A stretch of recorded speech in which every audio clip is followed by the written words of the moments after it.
हमने पिछला वीडियो यहाँ पर रोका था।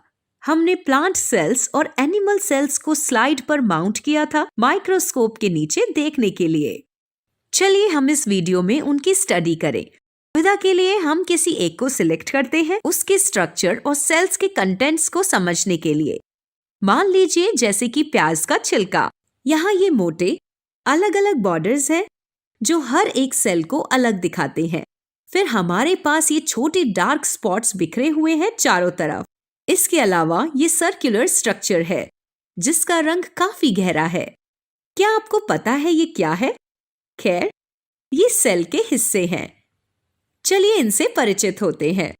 एक बाहरी मार्जिन जो यहाँ दिख रही है उसे सेल वॉल कहते हैं। अगर हम थोड़ा नजदीक जाएं, हमें दिखता है कि इस सेल वॉल के अंदर के साइड पर एक और लेयर है।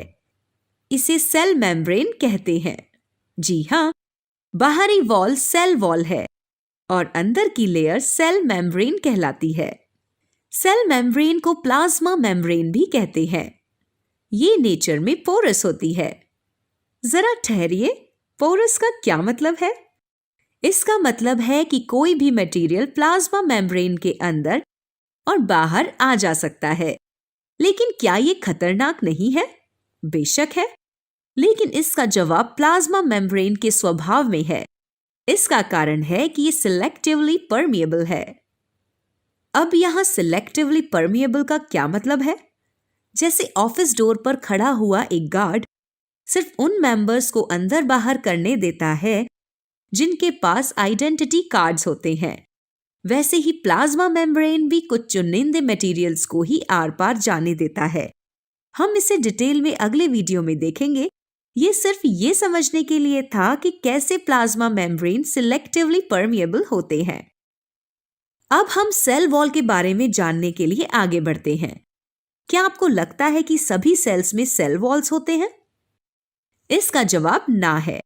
इसका कारण यह है कि एनिमल सेल्स में सेल वॉल्स नहीं होते हैं।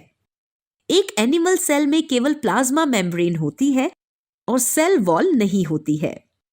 सेल वॉल्स प्लांट सेल्स के प्रोटेक्टर्स यानी रक्षक के रूप में काम करते हैं। ये एक नॉन लिविंग मजबूत स्ट्रक्चर से बनी होती है जो है सेल्यूलोज।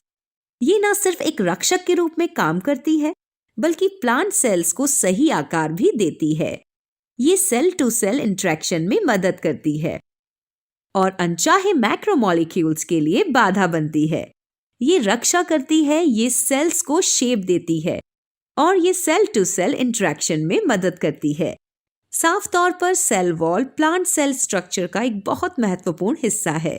अब इस लाइटर रीजन पर आते हैं। ये लाइटर रीजन साइटोप्लाज्म है।